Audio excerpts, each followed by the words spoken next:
విజయం అంటే ఒక గమ్యం కాదు, నిరంతర ప్రయాణం. కొవ్వూరు ఎమ్మెల్యే ప్రశాంత్ రెడ్డి. నెల్లూరు చదువు పరీక్షల కోసం మాత్రమే కాదని జీవితాన్ని నిర్మించుకోవడానికి ఒక శక్తివంతమైన ఆయుధమని కొవ్వూరు ఎమ్మెల్యే వేమిరెడ్డి ప్రశాంత్ రెడ్డి అన్నారు. ఆదివారం నెల్లూరులోని అనిల్ గార్డెన్లో జరిగిన వివేకానంద విద్యా సంస్థల 28వ వార్షికోత్సవ వేడుకలకు ముఖ్య అతిథిగా ఎమ్మెల్యే ప్రశాంత్ రెడ్డి పాల్గొన్నారు. ఈ సందర్భంగా ఆమె మాట్లాడుతూ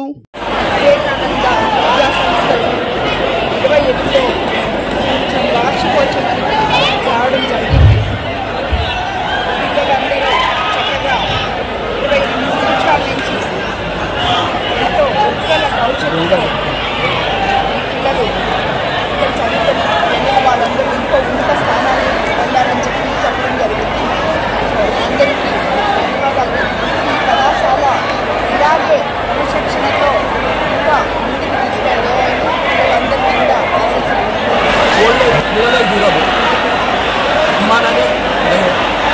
వారికి క్రమశిక్షణతో జీవనం కాకపోతే వాళ్ళు గోల్ అచీవ్ అవుతారు.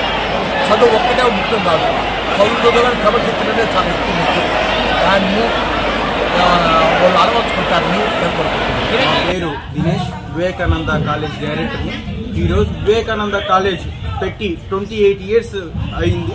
యానివర్సరీ జరుపుకోవడంలో ముఖ్య అతిథిగా మన Kovvur MLA TTD board member మన వేమిరెడ్డి ప్రశాంతి మేడం ముఖ్య అతిథిగా రావడం జరిగింది.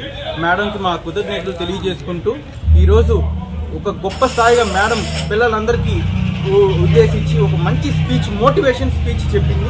రాబోయే రోజుల్లో ఇలాంటి యానివర్సరీలు మా కాలేజీ ఇంక మరి ఎన్నో జరుపుకొని ఒక ఉన్నతి స్థాయికి రావాలని మనస్ఫూర్తిగా కోరుకుంటూ ప్రజలందరూ దీవెన మా కోరు కావాలని కోరుకుంటూ సెలవు తీసుకుంటారు. మీ పేరు సార్? మీ పేరు? దినేష్. నా పేరు దినేష్. మా వివేకానంద కాలేజ్కి 3 బ్రాంచెస్ ఉన్నాయి. ఆర్టీసీ దగ్గర ఒకటి, స్టోనస్ పెట్టుకట్టు ఉన్నాయి. 2000 అబౌవ్ స్ట్రెంత్ ఉంది. రాబోయే రోజుల్లో కొత్త బ్రాంచెస్ కూడా పెడుతున్నాము. Thank you so much.